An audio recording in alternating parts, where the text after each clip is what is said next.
एक किस्सा बड़ा मशहूर है और यह किस्सा आपके लिए समझना बहुत ज़रूरी है। कहते हैं कि आज से 1300 साल पहले मस्जिद अल हराम के अंदर एक नाबीना इंसान गिलाफ काबा पकड़कर दुआ मांग रहा था कि अल्लाह मेरी बीनाई चली गई है, मेरी बीनाई वापस आ जाए।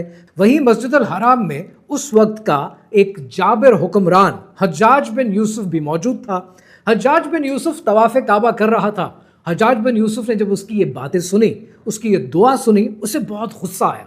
हज्जाज बिन यूसुफ ने उसे अपने पास बुलाया और उससे ये पूछा कि कितने साल से नाबीना हो। उस आदमी ने जवाब दिया कि 20 साल हो गए हैं, मेरी आंखें नहीं है, मुझे नजर नहीं आता, मेरी बीनाई जा चुकी है। हज्जाज बिन यूसुफ ने उससे पूछा कि जब 20 साल से तुम्हारी नजर नहीं है, तुम नाबीना हो, तो क्या आज दुआ मांगनी शुरू की है या 20 साल से मांग रहे हो? तो उस इंसान ने जवाब दिया कि नहीं, जब से मेरी बीनाई नहीं है मैं तब से दुआ मांग रहा हूं। हज्जाज बिन यूसुफ ने कहा तुम्हारे पास 3 दिन है, अगर 3 दिन के अंदर तुम्हारी बीनाई वापस नहीं आई तो ये मेरी तलवार है, मैं तुम्हारी गर्दन उड़ा दूंगा। वो 3 दिन उस इंसान के ऊपर कयामत की तरह गुजरे। 3 दिन के बाद हज्जाज बिन यूसुफ वापस मस्जिद अल हराम में आया तो वो देखकर हैरान हो गया कि उस इंसान की बीनाई वापस आ चुकी थी। हज्जाज बिन यूसुफ ने उससे पूछा कि तुमने क्या किया कि तुम्हारी बीनाई वापस आ गई? उसने कहा कि मैंने रो रो के अल्लाह सुब्हानो व तआला से दुआ की, गिड़गिड़ा कर उससे दुआ की, भीख मांगी अपने रब से और मेरे रब ने मुझे अता कर दिया। जिस पर हज्जाज बिन यूसुफ ने कहा कि यही बात मैं तुम्हें बताना चाहता था कि जो 20 साल से तुम दुआ मांग रहे हो, कि दुआ मांगने का तरीका है, तुम रब ताला से उसकी किबरियाई के हिसाब से दुआ मांगो, गिड़गिड़ा के मांगो, तुम्हारी दुआ कबूल होगी। अब ये वाकया सुनने के बाद नेचुरली एक सवाल आपके जहनों में आएगा कि हर जुमे की नमाज में तमाम मुसलमान फलस्तीन के लिए, कश्मीर के लिए, रिस्क के लिए, सेहत के लिए दुआ मांगते हैं। जुमे की नमाज तो छोड़ें, इंसान अपने लिए कितनी दुआ मांगता है। लेकिन आज आपकी और मेरी दुआएं कबूल क्यों नहीं होती? क्या ऐसा होता है कि हम जो मांगते हैं वो हमें नहीं मिलता? कहानी क्या है, आइए समझते हैं।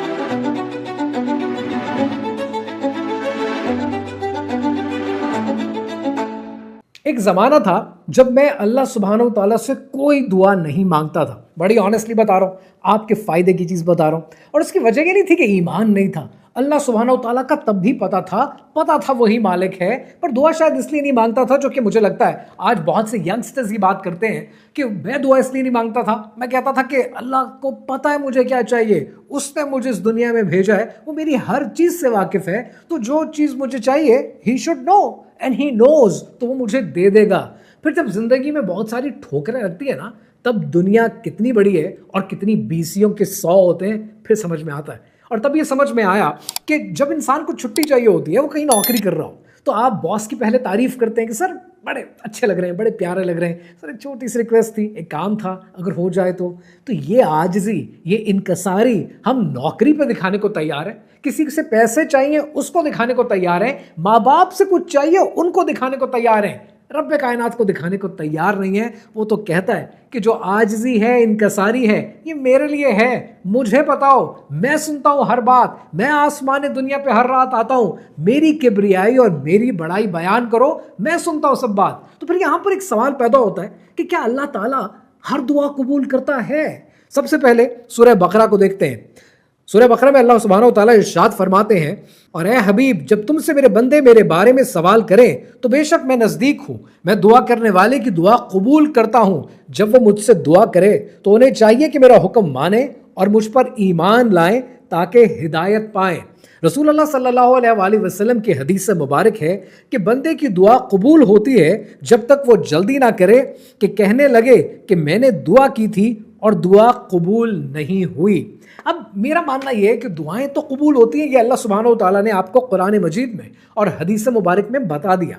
अब दुआ कबूल कब होती है? देखो 3 चीज़ें। नंबर 1, हो सकता है आपने दुआ मांगी और वो उसी वक्त कबूल हो जाए, जिसको आप कबूलियत की घड़ी भी कहते हैं। So then there are prayers who are answered, who are granted there and then। मैं तो कमाल हो गया ना। तो कुछ दुआएं तो आपकी इस तरह से मौके पर ही कबूल हो जाती हैं। फिर कुछ ऐसी होती हैं जो कबूल उस वक्त तो नहीं होती हैं, लेकिन आपकी ज़िंदगी से कोई बड़ा नुकसान, कोई बड़ी आफत, कोई बड़ी आजमाइश उसको दूर कर देती हैं। और फिर तीसरा सिलसिला कि जिसमें आपको उस दुआ के बदले जन्नत में एक इनाम दे दिया जाता है। सो टेक्निकली जितनी दुआ मांगेंगे या तो कबूल होगी, या कोई आपका आजमाइश, आपका इम्तहान आपसे दूर हो जाएगा, या फिर आपको कोई ना कोई इनाम मिल जाएगा। सो इसका मतलब क्या है? इसका मतलब ये कि जितनी ज्यादा मांगोगे उतना फायदा है। So why should I not do it? When I learned it, मैंने स्टार्ट कर दिया, छोटी से छोटी चीज कहना शुरू कर दी। मैं आपको डॉक्टर इसरार अहमद की एक वीडियो दिखाता हूं। अगर ये पूरी वीडियो दिखा पाया तो जबरदस्त, नहीं दिखा पाया तो उसका मफहूम बता देता हूं कि ये कहते हैं कि डॉक्टर साहब कहते हैं कि पहली बार किसी इंसान से कोई काम पड़े तो आप कह सकते हैं, दूसरी बार आप गुजारिश कर सकते हैं, तीसरी बार कहेंगे तो इनकी नज़र में, डॉक्टर इसरार की नज़र में, ये फिर शिर्क है, ये फिर अल्लाह के साथ किसी और की वजूदियत को शामिल करने वाली बात है। यानी आपने जो मांगना है डायरेक्टली अल्लाह से मांगे, बगैर किसी वास्ते के, बगैर किसी हुज्जत के, खुलकर मांगे जितना आपने मांगना है। अब यहां पर एक सवाल और खड़ा होता है कि अल्लाह सुब्हानहू व तआला आपकी दुआ को कबूल करने में वक्त क्यों लेता है? क्यों इतनी हेजिटेशन, क्यों इतना डिले आता है? क्योंकि ये डिले आपको, मुझे, किसी भी इंसान को बेकरार कर देता है। सो पहली चीज़ ये समझें कि ये जो प्लैनेट है ना जिस पे हम आबाद हैं, ज़मीन जिसको कहते हैं, हम यहाँ के लिए बने नहीं हैं। तो जब यहाँ के लिए बने नहीं हैं, हमें भेजने वाला वो है, उसकी ज़ात है। तो जब उसने भेजा है ना तो उसको एग्जैक्टली पता है कि किस लम्हे पर, किस मिनट पर, कितने सेकंड पे आपको क्या चाहिए और आपकी क्या क्या ज़रूरियात हैं। He knows exactly everything. तो जब उसको ये सब कुछ पता है तो हर चीज़ उसकी कैलकुलेशन, उसकी प्लानिंग के मुताबिक है। दूसरी चीज़ ये ज़रूर जहन में रखें कि जो इंसान इस दुनिया में आया है, आपका जिससे भी कंपटीशन है जिंदगी में, क्योंकि हर इंसान किसी न किसी से कंपटीशन लगाकर बैठा हुआ है, तो जिससे भी आपका मुकाबला होता है ना जिंदगी में, हुस्न में, पैसे में, नंबरों में, नौकरी में, जहां पर भी आपका इम्तहान चल रहा है, उस इंसान ने भी और आपने भी बगैर इम्तहान दिए किसी ने बाहर नहीं निकलना। हर इंसान के जिंदगी में इम्तहान होगा, हर कोई आजमाइश से गुजरेगा। बहुत लोगों की आजमाइश हमें नजर नहीं आती, तो हमें लगता है इसको तो सब कुछ मिल गया, ये तो बहुत आगे निकल गया और ये तो बहुत पीछे रह गया। मुझे समझ ही नहीं आता ये आगे और पीछे क्या होता है, कि किस बात का कंपटीशन तो कहीं पर भी नहीं है। बट एनीवेज, जिससे है ना कंपटीशन, उसका भी कोई ना कोई इम्तहान चल रहा है। वो शायद उस वे, शेप और फॉर्म में नहीं होगा जैसा आप चाहते हैं। लिहाजा जब अल्लाह सुब्हानहू तआला ने आपको कोई चीज़ देनी है तो उसने ये देख कर देनी है कि वो चीज़ आपके लिए सही है कि नहीं। अल्लाह सुब्हानहू तआला ने सूरह बकरा में इरशाद फरमाया, तुम पर जिहाद फर्ज किया गया है, हालांकि वो तुम्हें नागवार है, और करीब है कि कोई बात तुम्हें नापसंद हो, हालांकि वो तुम्हारे हक में बेहतर हो, और करीब है कि कोई बात तुम्हें पसंद आए, हालांकि वो तुम्हारे हक में बुरी हो, और अल्लाह जानता है और तुम नहीं जानते। तो इससे दो चीजें मेरे जहन में क्लियर होती हैं। पहली चीज ये, तुम नहीं जानते, अल्लाह जानता और तुम नहीं जानते। इल्म महदूद है, मैं कितना भी हासिल करना चाहूं, मैं सारी कायनात का, सारी दुनिया का इल्म हासिल नहीं कर सकता। So that means I would have to surrender at any point, आज नहीं तो कल, इल्म के किसी और दर्जे पे पहुंचकर जब मुझे मुकम्मल नहीं मिलेगा तो मुझे सरेंडर ही करना पड़ेगा अल्लाह की ज़ात के आगे। तो जब अल्लाह कहता है कि मुझे पता है कि तुम्हें क्या चाहिए, मुझे पता है कि तुम्हें क्या पसंद है, और मुझे पता है कि तुम्हारे लिए क्या बेहतर है और क्या नहीं, तो इससे नेचुरली मेरा कोर्स ऑफ एक्शन चेंज होता है। वो कोर्स ऑफ एक्शन पता कैसे चेंज होता है? मैंने अपनी दुआ बदल दी। पहले मेरी दुआ ये हुआ करती थी कि अल्लाह मुझे चीज़ चाहिए, और अगर ये नहीं अच्छी ना, इसको मेरे हक में बेहतर कर दें। बट फिर मैंने वक्त के साथ साथ जब ये आयत पढ़ी जिंदगी में तो अपना कोर्स ऑफ एक्शन चेंज कर लिया। मैंने अपना कोर्स ऑफ एक्शन ये बनाया कि अल्लाह मैं ये चाहता हूँ, मुझे नहीं पता कि ये मेरे हक में बेहतर है कि नहीं, अगर तो बेहतर है तो अता कर दे, अगर बेहतर नहीं है तो इसे मेरे दिल से और ज़िंदगी से दूर कर दे, मेरी ख्वाहिश से भी इसे दूर कर दे। क्यों? क्योंकि तू मैटर करता है, ये मैटर नहीं करती है चीज़। सो इसका मतलब क्या हुआ? This is the journey towards total surrender. अगर ख्वाहिश ही को लेके बैठ जाऊंगा कि मुझे चाहिए ही चाहिए और तू नहीं दे रहा है और मुझे फिर भी चाहिए, तो मैं एक डिवाइन अथॉरिटी के साथ लड़ रहा हूं और डिवाइन अथॉरिटी को यह बताने की कोशिश कर रहा हूं कि ये डिवाइन अथॉरिटी इंपॉर्टेंट नहीं है, ये चीज मेरे लिए इंपॉर्टेंट है। सो जब आप डिवाइन अथॉरिटी को ये बताते हैं ना कि अल्लाह तू सबसे बढ़कर है, तो तेरे से बढ़कर कुछ नहीं है। इसलिए जब मैं आप दोस्तों से मिलता हूँ ना, मैंने अपनाया हुआ एक ज़िंदगी का फॉर्मूला, और वो फॉर्मूला ये कि मेरे बुजुर्ग अक्सर मिलते थे तो कहा करते थे अल्लाह खुश रखे। पर मुझे समझ में आया कि अल्लाह मुझे खुश रखे, हो सकता है अल्लाह वाकई मुझे खुश रखे। अगर खुश रखेगा तो इसका मतलब ये तो नहीं है कि अल्लाह भी मुझसे खुश है। अल्लाह ने मुझे खुश रखा हुआ है तो ये तो भटकने का रास्ता भी हो सकता है। इसलिए जब आप दोस्तों से मैं मिलता हूँ ना, मैं हमेशा ये दुआ देता हूँ कि अल्लाह आपसे राज़ी हो। अल्लाह का राज़ी होना आपसे ये ज़्यादा ज़रूरी है। इमाम गज़ाली कहते हैं कि सबसे बुरी बात ये होती है कि दुआ करने वाला रश करता है, तेज़ी करता है, जल्दी करता है, क्योंकि जितना जल्दी करते हैं आप रब्बे ताला को कहते हैं कि आपको भरोसा नहीं है, आपका ईमान कमज़ोर है। आपने दुआ मांगी, अब रब पे छोड़ दें, वो आपको वो देगा कि जिसकी आपको अशद ज़रूरत है, जो आपके हक में बेहतर है और जिस वक्त वो आपके हक में बेहतर है। इसीलिए ये जो उर्दू का मुहावरा है ना कि उसके घर देर है अंधेर नहीं, बड़ा ख़राब मुहावरा है। उसकी वजह यह है कि उसके घर में देर नहीं है, it's the perfect timing. Professor Ahmad Rafiq Akhtar, अल्लाह खुश रखे, उस्ताद है, वो कहते हैं कि रब्बे कायनात कभी भी गलती नहीं कर सकता, और इंसान चाहे तो जितनी गलतियां करे वो फिर खता का पुतला है, माफ़ी मांगे दोबारा अपने राह रास्त पे आ सकता है। लेकिन अल्लाह ताला एक गलती नहीं कर सकता, क्योंकि अगर कायनात के मालिक ने एक गलती कर दी तो वो तो डिवाइन के फॉर्मूले पे नहीं उतरता ना। तो उसके निज़ाम के अंदर एक गलती ढूंढ लो, आपकी जान छुट जाएगी। और जब प्रोफेसर साहब कहते हैं कि जब मैंने उसके निज़ाम में गलती ढूंढने की कोशिश की, मुझे कभी कोई गलती मिली नहीं, तो हम ये कैसे कह सकते हैं कि उसके घर में देर है? अंधेर नहीं, देर भी नहीं है उसके घर में। He knows the exact time कि कब आपको क्या देना है। तो ये जो सारा मामला है ये है सब्र का मामला। लेकिन दो मामले और हैं जो समझने जरूरी है। अभी तक दुआ से रिलेटेड आपने समझी है one of the three things which is सब्र। अब बात करते हैं दूसरी चीज की, और उसको मैंने अपनी जिंदगी में लिटरली आजमा कर देखा है। This is so true that I can bet my life on it. और वो बात यह है कि दुआ जब आप मांगते हैं ना, तो अक्सर आपकी दुआ में डिले इसलिए आता है क्योंकि आपकी तैयारी नहीं होती। जो चीज़ आप मांग रहे होते हैं, मैं मांग रहा होता हूँ, मेरी तैयारी नहीं होती। Let me give you a couple of examples.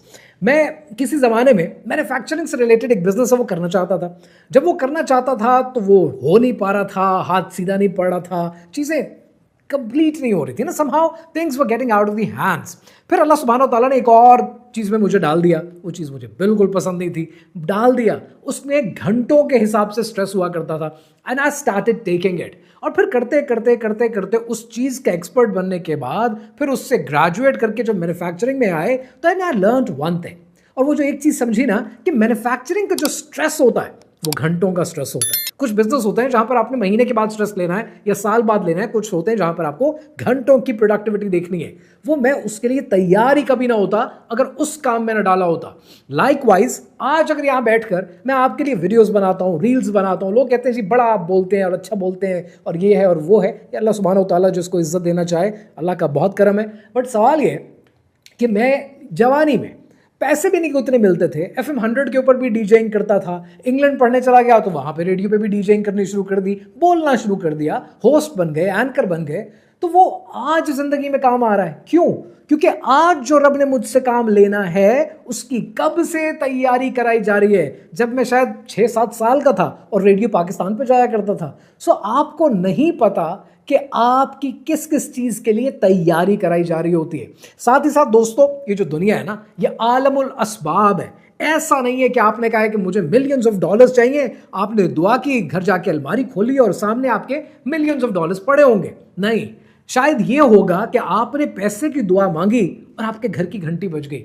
जब आपने दरवाज़ा खोला तो एक दोस्त आ गया, आपने कहा मैं तो अल्लाह मियाँ पैसे मांग रहा हूँ, आप मुझे मेहमान भेज रहे हैं। वो मेहमान शायद कोई अपॉर्चुनिटी लेकर आया है, वो हम देखने को तैयार नहीं होते। आप अल्लाह सुब्हानो तआला से सेहत मांगते हैं, आपको बीमारी लग जाती है। जब बीमारी लग जाती है तो आप अपना ख्याल रखना शुरू कर देते हैं। जब अपना ख्याल रखते हैं तो आप सेहतमंद हो जाते हैं। तो ये दुनिया आलमुल असबाब है।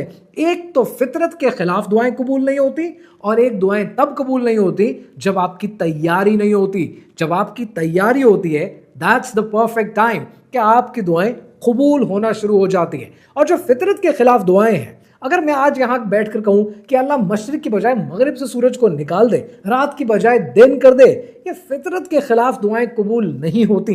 लेकिन अगर आप सब्र करेंगे, सब्र का दामन रखेंगे और तैयारी मुकम्मल करेंगे तो आपकी दुआ इंशाल्लाह जरूर कबूल होगी। और अब बात करते हैं तीसरे एलिमेंट की, क्योंकि अगर ये तीसरा एलिमेंट नहीं है तो दुआ कबूल नहीं होगी। अब जो वाकया मैं आपके साथ शेयर करने वाला हूं, ये वाकया इब्न जोजी ने अपनी बायोग्राफी में लिखा है, और ये बायोग्राफी है इमाम अहमद बिन हम्बल। लिखने वाले लिखते हैं कि इमाम अहमद बिन हम्बल को किसी काम के सिलसिले में मुल्क शाम जाना पड़ा।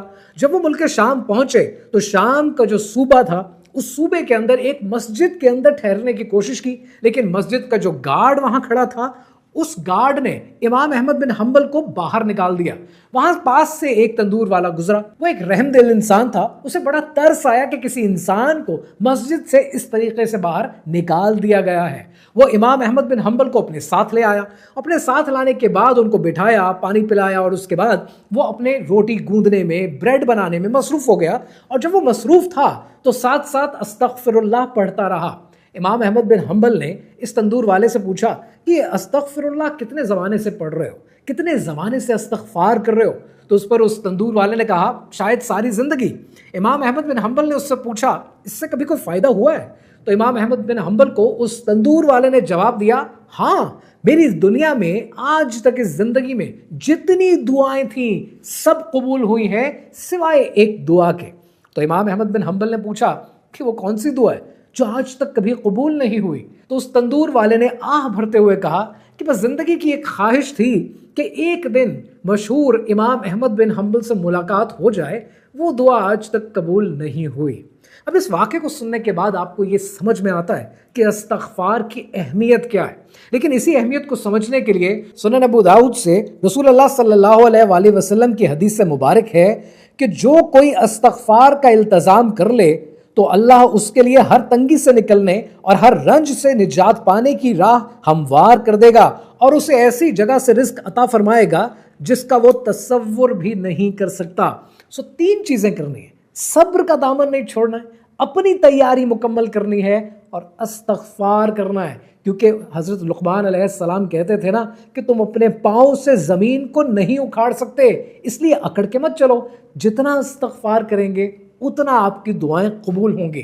अब ऐसी आपकी कौन सी दुआ है जो आज तक कबूल नहीं हुई, जिस पर शायद हमारे आमीन करने से आपकी दुआ कबूल हो जाए? मुझे कमेंट्स में बताइएगा। जो मांग लिया और भी कुछ मांग, वो लोग जो कहते हैं करम उनका है महदूद, उन लोगों की बातों पे ना जा और भी कुछ मांग।